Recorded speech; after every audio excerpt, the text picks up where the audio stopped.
नमस्कार दोस्तों, bloody vibes के आज के इस हैरान कर देने वाले बहुत ही ज़्यादा खौफनाक से अनोखे एपिसोड में हम लोग आप लोगों के सामने दो दोस्तों के साथ घटी हुई ऐसी खतरनाक भूतिया घटनाएं कहानी लेकर आ गए हैं, जिसे सुनने के बाद आप लोग अगर घूमने फिरने के शौकीन हैं तो आपका शौक आज से थोड़ा कम हो जाएगा। आइए डायरेक्टली जिया की जुबानी जानते हैं कि यह घटना कब, कैसे, कहाँ पर, किन हालातों में किसके साथ घटी थी। भाई ये जो घटना घटी थी ना, चीकू नाम के लड़के और एक रोहित नाम के लड़के, ये दोनों हमेशा से बचपन से बेस्ट वाले फ्रेंड थे। इन दोनों के साथ घटी थी इनके बहुत बचपन में, जब इनकी उम्र यही 12-13 साल की रही होगी। उस टाइम पर इनके साथ ये घटना घटी थी। इस घटना को घटे हुए काफ़ी टाइम हो गया, 17-18 साल का टाइम हो गया है, लेकिन उस घटना को अभी तक ये लोग भूल नहीं पाए हैं। इतनी ज़्यादा कुछ खौफनाक घटना उनके साथ घट गई थी। ये जो चीकू है ना, उड़ीसा का कटक शहर है ना, वहीं का रहने वाला है। बेसिकली वो वहीं पे ही बचपन से रहता था, उसके डैड का जॉब था वहाँ पे, और जो रोहित था वो उसके डैड का भी जॉब था। ये दोनों ना पड़ोसी थे बचपन से ही। लेकिन चीकू का उड़ीसा के अंदर एक छोटा सा गांव भी था। जब वो गर्मियों की छुट्टी होती थी तो 2 साल 3 साल या 1 साल में कभी कभी उसके घर वाले, उसके पापा उसके गांव उसको लेके जाया करते थे, और उसको अपने गांव जाना, घूमना, एंजॉय करना बहुत ही ज़्यादा पसंद था। क्योंकि चीकू जाता था अपने गांव में, गर्मियों के टाइम में जाता था। उस टाइम पे जामुन खाने को बहुत मिलता था और मैंगो खाने को बहुत मिलता था, और जो भी वहाँ के सीजनल फ्रूट्स होते हैं और जो भी वहाँ की चीज़ें होती है गाँव की, उसको खाने पीने को बहुत अच्छे से मिलती थी। इसीलिए वो हमेशा एक्साइटेड रहता था कि छुट्टी हो गर्मियों की, पापा अपने ऑफिस से छुट्टी ले और हमको गांव लेके चले। ऐसा उसका हर साल में 1-2 साल बाद हो ही जाता था और उसको बहुत मजा आता था। 1 साल की बात है, आज से 17 साल पहले की बात है। क्या होता है कि वो बोलता है चीकू रोहित से कि मैं ना इस साल वापस अपने गांव जाने वाला हूँ, और इस साल तो सुनने में आया है, दादा दादी का फ़ोन आया था कि इस साल तो हमारे आम बहुत ज़्यादा लगे हुए हैं और इस साल हम दबा के आम खाएंगे, मेरी बहन भी जाएगी, मम्मी पापा जाएंगे, बहुत मज़ा आएगा। तो जो रोहित था वो अलग ही टेंशन में आ जाता है। बोलता है क्या बात कर रहा है, तू मुझे छोड़ के जाएगा? उसका बेस्ट फ्रेंड था रोहित। रोहित भी अच्छा खासा बड़ा हो गया था, तो बोलता है हाँ यार। चीकू बोलता है हाँ मुझे जाना तो पड़ेगा अपने गांव, क्योंकि मैं नहीं छोड़ सकता गांव जाना, क्योंकि आम खाने को मिलेंगे और उतने अच्छे आम यहाँ पे शहर में खाने को नहीं मिलता है जितने अच्छे गाँव में पेड़ से हम तोड़ के खाते हैं। रोहित बोलता है प्लीज़ यार मुझे भी चलना है, मुझे अपने गाँव लेके चलना। तो चीकू बोलता है देख मैं तो लेके चल लूँगा, लेकिन मेरे मम्मी पापा से और तेरे घर वालों से पूछना पड़ेगा, तभी तो तू जा सकता है, ऐसे ही बिना पूछे तो नहीं जा सकते ना अपन। तो रोहित बोलता है कि हाँ यार प्लीज़ अपने घर वालों से पूछना, बोलना मेरे घर वालों से बात करे और फिर हम लोग चलेंगे, बहुत मज़ा आएगा। ऐसा ही होता है। जो अपना चीको था वो अपने मम्मी पापा को बोलता है कि रोहित के घर वालों से बात करो। तो रोहित के घर वालों से ये लोग प्यार से बात करते हैं, बोलते कि अरे कोई बात नहीं, हमारा चीकू है ना, और रोहित उसकी इतनी अच्छी दोस्ती है, और चीकू चाहता है कि रोहित उसके साथ इस साल गाँव जाए, तो क्या आप लोग को एतराज़ ना हो तो हम लेके जाए रोहित को? तो रोहित के घर वाले बोलते हैं लेकिन आपको वो परेशान कर देगा, बहुत मस्ती खोर है, बहुत मस्ती करता है। ये लोग बोलते कोई बात नहीं, चीकू भी तो मस्ती खोर है ना, दोनों साथ में खेलेंगे, टाइम पास हो जाएगा, आप इतना मत सोचो, आप हमारे ऊपर भरोसा रखो। इसके चीकू घर वाले बोलते हैं, तो रोहित के घर वाले भी रेडी हो जाते हैं, अपने बेटे को भेजने के लिए उस गांव में रेडी हो जाते हैं। उसके बाद मस्त इनकी पैकिंग होती है, जो भी खाने वाने की चीज़ें यहाँ से ले जाना था इनको, अपने खिलौने लौने, अपने कपड़े, दोनों मस्त पैकिंग करते हैं। उसके बाद फाइनली वो वक्त आ जाता है जब इनको ट्रेन पकड़ के इनके छोटे से चीकू के छोटे से गाँव में जाना था। ट्रेन पकड़ते हैं मस्त, और ये लोग चीकू के गांव में पहुंच जाते हैं। वहां पे पहुंचते हैं तो रोहित जो था ना, हमेशा शहर में ही रहा था। उसका जो बॉर्न एंड बॉटम था वो शहर में ही था। उसके पापा का भी ऐसा ही था, उसके दादा भी शहर में ही रहते, उसका कोई गांव पर्टिकुलर था ही नहीं। तो रोहित चीकू गांव देख के बहुत खुश होता है, बहुत ज़्यादा। बोलता है वाह यार चीकू तेरा गांव कितना सुंदर है, जैसा कि पुरानी फिल्मों में दिखाते हैं, या फिल्मों में जैसे गांव होते हैं, कितनी सारी भैंस गाय दिख रही हैं, बकरियां दिख रही हैं, इतने सारे जानवर दिख रहे हैं, इतने अच्छे से खेत दिख रहे हैं, और एक्साइटमेंट पूछने लगता है ये किस चीज़ का खेत है? तो चीकू सब कुछ बताने लगता है। बोलता है वाह यार मुझे बहुत मज़ा आया, थैंक यू यार तू मुझे लेके आया गाँव में। चीकू बोलता है अभी तुझे और मज़ा आएगा, जब तू मेरे साथ जाएगा, आम तोड़ेगा पेड़ से, फिर खाएगा, तुझे और मज़ा आएगा। ऐसा ही होता है। ये लोग चीकू के घर पहुंच जाते हैं। चीकू का बहुत बड़ा आलिशान घर तो नहीं था, लेकिन नॉर्मल सा घर था गांव में, जहाँ पे इसके बूढ़े दादा दादी रहा करते थे। दादा दादी के पास पहुंचते हैं, दादी ने खाने वाने की चीज़ें बना के रखी थी, स्पेशल जो गाँव की चीज़ें होती है वो। तो चीकू, रोहित, उसके चीकू के मम्मी पापा, भाई बहन सब खाते हैं, मस्त खाते हैं और शाम के टाइम में सोने के लिए चले जाते हैं। शाम के टाइम में सोने के लिए जाते हैं तो जो चीकू था अपने दादी से वो जिद करने लगता है, दादी दादी भूतिया कोई स्टोरी बताओ ना, जब भी मैं गांव में आता हूँ भूतिया स्टोरी बताते हो, बहुत मज़ा आता है, बताओ ना प्लीज़ दादी बताओ ना। तो दादी अपने गांव की ऐसी एक भूतिया स्टोरी बताने लगती है। दादी क्या बताती है कि अपने गांव में आज से 5 साल पहले की बात है, 5 साल पहले की बात है, अपने गांव में एक बूढ़ी औरत रहती थी जिसका कोई भी पति नहीं था। उसकी 3 बेटियां थी और एक छोटा लड़का था। एक वक्त ऐसा आता है, बूढ़ी औरत बहुत गरीब थी, खेती बाड़ी से ही अपने जो पैसे कमाती थी उससे ही बच्चों का पेट पालती थी, खुद का पेट पालती थी। जब बेटियां थोड़ी थोड़ी बड़ी होने लगती हैं तो तीनों बेटियों की धीरे धीरे करके वो बूढ़ी औरत शादी करवा देती है। तीनों बेटियां एक नॉर्मल सी गरीब या अमीर जैसी भी उनकी किस्मत में था वैसी फैमिली में चली जाती हैं। उसके बाद बचता है उस बूढ़ी औरत का एक बेटा बचता है। बेटे की शादी करवाती है वो बूढ़ी औरत, क्योंकि खेत था बूढ़ी औरत के पास, तो अच्छे घर की एक लड़की वाले अपना लड़की देते हैं इनके घर पे। इसका लड़का जो था बूढ़ी औरत का जॉब करता था, कुछ ऐसा वाला था। तो यहाँ पे उस बूढ़ी औरत की बहू आती है, लेकिन जो बहू आती है वो कहीं से भी बिल्कुल भी नॉर्मल नहीं थी। वो बहू बहुत ही ज्यादा कमीनी टाइप बोल सकते हो वैसी थी। बूढ़ी औरत को हमेशा टॉर्चर करती थी, बहुत ज्यादा मारना पीटना, हाथ उठाती थी, गाली गलौज करती थी, खाना भी नहीं देती थी। कई बार उसको खाना देती भी थी तो जो खाना वाला प्लेट है ना, थाली, उसी में फेंक के चली जाती थी, बार बार उसी में फेंक के जाती थी। 1 रोटी 2 रोटी सूखा फेंक के चली गई, चावल ऐसी फेंक के चली गई जो बासी हो गया है। उसको खाना देना टोटली बूढ़ी औरत को बहू ने बंद कर दिया। लेकिन बेटा भी कुछ भी नहीं बोलता था, बेटा अपनी पत्नी के साइड हो गया था। वो बूढ़ी औरत बहुत ज़्यादा परेशान हो गई थी। जो खेत था वो खेत भी बूढ़ी औरत को धमका मार के उसकी बहू ने अपने नाम पे करवा लिया, पूरा खेत वेत भी। उसके बाद वो औरत बिल्कुल लाचार बेसहारा हो गई। अब जिंदगी में करे तो करे क्या, बहुत परेशान रहती थी, भूखे प्यासे रोती थी। गांव के लोग छुपा कुछ खाने वाने को दे देते तो खा लेती थी, नहीं तो पूरे टाइम ऐसी पड़ी रहती थी, रोती रहती थी, रोते रोते गाना गाती रहती थी कि हे भगवान मुझे उठा लो, मुझे नहीं जीना इस दुनिया में, मुझे इनके साथ नहीं रहना, ऐसे गाना गाती रहती थी, रोती रहती थी, बहुत परेशान थी बूढ़ी औरत। एक दिन की बात है, वो बूढ़ी औरत अपने गांव के बगीचे में जाती है, गांव के बगीचे में जाती है और वहां पे बहुत सारे आम के पेड़ हैं। उस आम के पेड़ में उधर जाके खुद को खुश कर लेती है, पेड़ में ही। और वो बहुत बूढ़ी औरत थी। अच्छा, ऐसी उम्र हो गई थी कि शायद वो 2-3 साल में खुद भी ऐसी मर जाती, लेकिन उसको वो नौबत में आना पड़ा क्योंकि उसको खाने पीने को कुछ नहीं मिल रहा था, बहुत परेशान थी जिंदगी में, टॉर्चर्ड थी वो खुद से। टॉर्चर्ड थी। तो क्या होता है कि जब से उस बूढ़ी औरत की मृत्यु हुई थी तब से वो बूढ़ी औरत की आत्मा पूरे गांव में भटकने लगी थी। पूरे गांव में कोई भी इंसान उसको देखता था तो देखते से या तो पागल हो जाता था, या तो वो बीमार होकर धीरे धीरे सड़ सड़ के मरने लगता था, या तो वो खुद के साथ कुछ गलत कर लेता था, जो भी उस बूढ़ी औरत को देखता था। तो चीकू बोलता है, दादी वो बूढ़ी औरत की आत्मा अभी भी इस गांव में घूम रही है क्या? तो दादी बोलती है, पता नहीं, बहुत टाइम से लोगों ने उसको देखा नहीं है, और वो वाला जो पर्टिकुलर बगीचा है उस पर्टिकुलर बगीचे में कोई जाता भी नहीं है, इसीलिए कि उसको कोई देखा भी नहीं है, और होगी भी तो उस बगीचे में अभी भी रहती होगी। चीकू को दादी बताती है, चीकू बोलता है और रोहित बोलता है, दादी बहुत ही क्रीपी स्टोरी थी ये। दादी बोलती है स्टोरी नहीं थी ये, अपने गांव की सच्ची घटना है। दादी उस घर का बताती है, नाम भी बताती है कि वो घर की औरत थी वो, जैसा। तो चीकू थोड़ा डर जाता है कि बचपन में मैं कई बार उस बूढ़ी औरत को देखा भी हूँ, जब मैं आया था बचपन में तो, और उसके घर को भी जानता हूँ। वो बहुत डर जाता है, घबरा जाता है, क्योंकि रियल घटना थी ना। लेकिन दादी बोलती है, ज्यादा मत डरो तुम लोग, वो अपने घर नहीं आएगी, ज्यादातर बगीचे में ही अब रहती है, अब गाँव में नहीं घूमती है। तो ये लोग अपना सोने चले जाते हैं। रात भर इन लोगों को डर लगता रहता है, दादी की स्टोरी इतनी क्रीपी थी ही। रात भर जैसे तैसे करके दोनों सो जाते हैं, और अब वक्त आता है सुबह का। सुबह का वक्त आता है तो रोहित बहुत एक्साइटेड था पूरा गांव घूमने के लिए।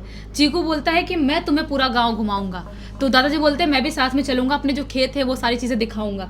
तो रोहित को चीकू और उसके दादाजी लेके इनके गांव का खेत वेत बगीचा को दिखाने के लिए लेके निकल जाते हैं। पूरा दिन ये लोग मस्त बगीचे में घूमते हैं। दादाजी कुछ बगीचे में फार्म हाउस जैसा छोटा सा बनाते हैं, झोपड़ी जैसा, वैसे दादाजी ने बना के रखे थे। उधर ही खेतों के बीचों बीच ये लोग कुछ वो वो क्या बोलते हैं स्वीट पोटैटो, तो वो पका के खाते हैं और बहुत सारी भुट्टा वहाँ पे बना के खाते हैं। ये लोग मस्त एंजॉय करते हैं पूरे दिन। अब आता है शाम का टाइम। शाम का टाइम आता है तो चीकू को बोलते उसके दादाजी, एक काम करो, तुम और रोहित दोनों घर चले जाओ बेटा, आज रात को ना मैं खेत की थोड़ी सी निगरानी करनी है, तो आज रात को मैं यहीं रुकूंगा और दादी जो है खाना बना लेंगी, या तुम्हारी मम्मी तो तुम्हारे पापा ला के मुझे खाना पहुंचा देंगे, दे देंगे। तुम लोग सीधे सीधे यहाँ से घर चले जाओ, शाम होने का वक्त आ गया है, ज़्यादा शाम होगी तो गाँव उतना सुरक्षित नहीं है ज़्यादा रात को ऐसे अकेले बच्चों का घूमना, क्योंकि यहाँ पे बहुत सारी घटनाएं ऐसी घटती रहती है भूतिया टाइप की। तो बोलता है चीकू, नहीं दादाजी हम चले जाएंगे, हम रुकते हैं थोड़ी देर और। दादाजी बोलते हैं नहीं जाओ तुम लोग यहाँ से, ज़्यादा रुकने की ज़रूरत नहीं है। तो ये टाइम हो रहा होगा 6:30 बजे का। 6:30 बजे के बाद थोड़ा थोड़ा अंधेरा होने लगता है गांव या शहर कहीं पर भी। तो 6:30 बजे के टाइम पे ये लोग उस खेत से निकलते हैं। उस खेत से निकल तो जाते हैं, लेकिन थोड़े दूर अभी चले ही होंगे 500-600 मीटर आगे, तभी रोहित क्या बोलता है, चीकू चले क्या बगीचे में आम तोड़ने के लिए, बहुत मजा आएगा। चीकू बोलता है नहीं नहीं शाम का टाइम हो गया है, और शाम के टाइम में ऐसे बगीचे को में अकेले नहीं जाना चाहिए, स्पेशली गांव वाले एरिया में, क्योंकि जो शाम का टाइम होता है दिया बाती करने का टाइम होता है, उस टाइम पे जितनी बुरी शक्तियाँ होती है सब एक्टिव रहती हैं। तो रोहित बोलता है नहीं यार प्लीज यार चलते हैं ना, मुझे आम खाने का बहुत मन कर रहा है। चीकू बोलता है घर पे आम खिला दूंगा ना, चल के घर पे रखा हुआ है आम पहले से।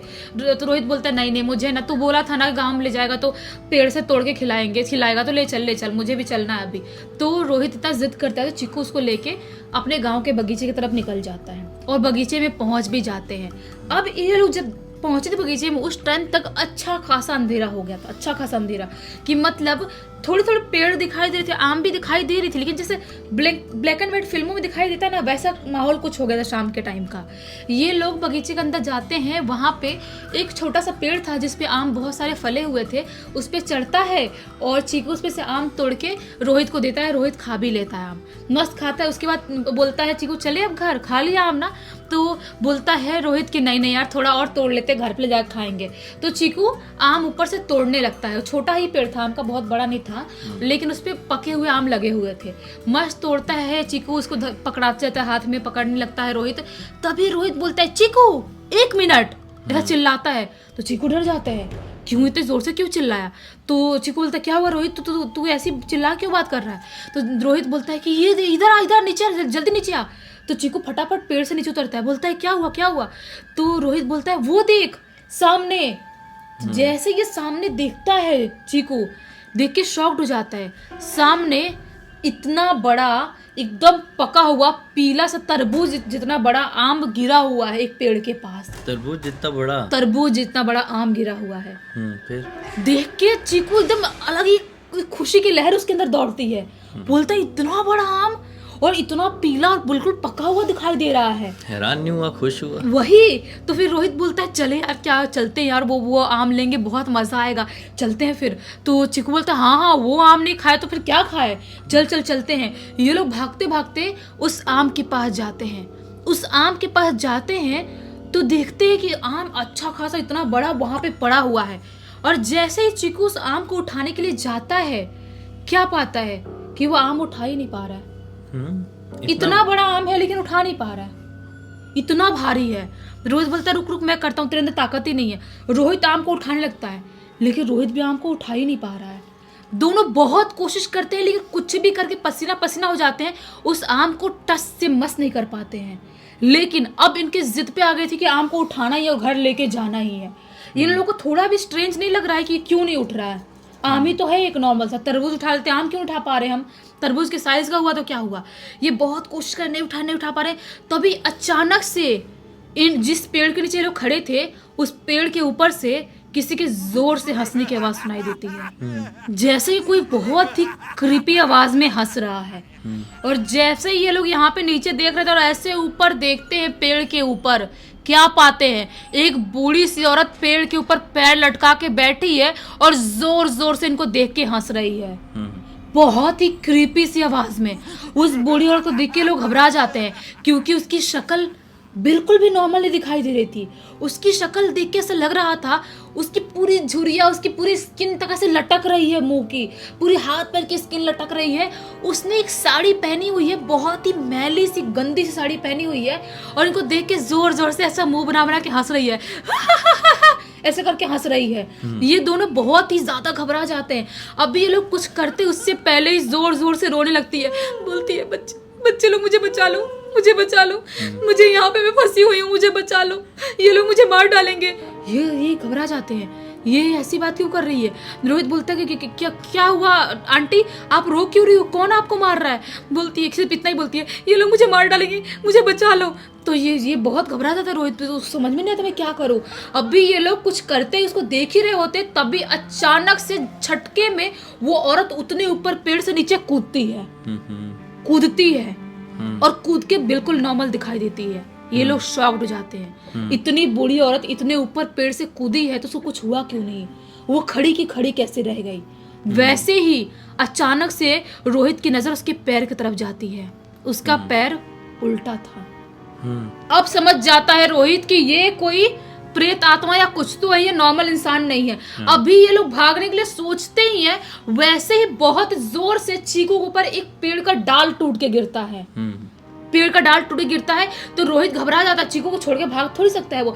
चीकू ऊपर से कैसे कैसे डाल को हटाता है, बिल्कुल हटा नहीं पा रहा था, और दोनों एक दूसरे का हाथ पकड़ते हैं और पकड़ के वहां से भागना चिल्लाते हुए स्पीड में चालू कर देते हैं। भागते ये लोग बगीचे से बाहर निकल जाते हैं। बगीचे से जैसे ही बाहर निकलते हैं, एक उनको आदमी साइकिल से आता हुआ दिखाई देता है। भागते उस आदमी के पास जाते हैं, बोलते हैं अंकल हमको बचा लो, अंकल हमको बचा लो, वो बूढ़ी औरत हमको मार डालेगी, हमको बचा लो अंकल। दो अंकल जो थे वो साइकिल रोकते, बोलते क्या हुआ बेटा, तुम लोग किसके घर के हो, यहाँ पे क्या कर रहे हो। ये लोग बोलते हैं हम आपको सब बता देंगे, वो जो बूढ़ी औरत है बगीचे में हमको मार डालेगी, बचा लो उससे। वो आदमी बोलता है कौन सी बूढ़ी औरत, क्या हुआ। ये लोग सारी बात उस आदमी को बताते हैं। वो आदमी बोलता है चलो दिखाओ भला मुझे। वो आदमी के साथ ये लोग बगीचे के अंदर वापस से हिम्मत करते करते कैसे कैसे आते हैं, और आके देखते तो क्या पाते हैं, कुछ नहीं, वहाँ पे कुछ भी नहीं है। ना ही आम है, ना ही डाल टूटा हुआ है, और ना ही वो बूढ़ी औरत है।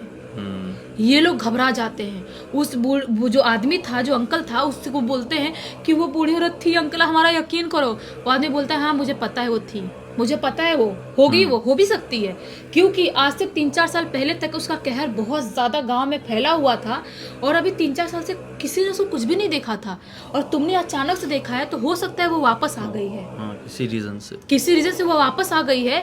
और बेटा ये बहुत ज्यादा डेंजरस है हमारे गाँव के लिए भी और तुम्हारे लिए भी। चलो तुम लोगों को मैं साइकिल बैठा कर तुम्हारे घर छोड़ देता हूँ। एक को आगे बैठाता है अंकल, एक को पीछे बैठाता है, और इनको इनके घर ला के छोड़ता है।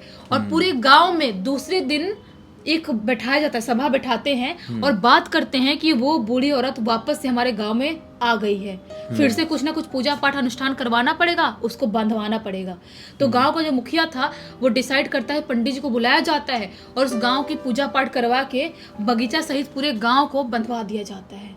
उसके बाद से वापस से वो बूढ़ी औरत की आत्मा किसी को कभी दिखाई नहीं दी, लेकिन अभी भी कोई भी हिम्मत नहीं कर पाता है कि उस बगीचे में जाए शाम के टाइम में या रात के टाइम में।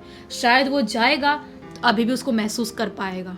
सबको मालूम होगा ना यार कि क्या हुआ इन लोगों के साथ, पता ही चल गया ना सब लोगों को। पुजारी जी आए, बांधे जगह, तो अब कौन हिम्मत जुटा पाएगा। वही तो, कोई नहीं जा सकता। इस पूरी घटना की जानकारी किसके थ्रू मिली? चीकू ने खुद लिख के भेजा। चीकू ने ही खुद लिख कर भेजा, ताकि हम सभी लोगों को सबक मिले कि ऐसी कोई हरकत हमें सपने में भी नहीं करना चाहिए। खैर इसी एक नोट के साथ इस कहानी का अंत करते हैं। अब तक इस वीडियो को देखे हैं तो लाइक जरूर कर देना, चैनल को सब्सक्राइब करके बेल आइकन के ऑल के ऑप्शन में क्लिक करना, क्योंकि इसी तरह के हैरान कर देने वाले खौफनाक वीडियोस डेली आप लोगों के सामने लेके आते रहते हैं। इंस्टाग्राम की लिंक इस वीडियो के डिस्क्रिप्शन बॉक्स में मिल जाएगी, क्लिक करके डायरेक्टली वहां पर पहुंच जाना। और इसी तरह की कोई भी कहानी, टॉपिक या जानकारी आप लोग के पास भी है तो लिख भेजना। हो सकता है हमारा अगला वीडियो कल आपके हिसाब से ही बन रहा हो। तो चलिए कल फिर से मिलते हैं, तब तक के लिए बहुत बहुत धन्यवाद। आपका दिन शुभ हो।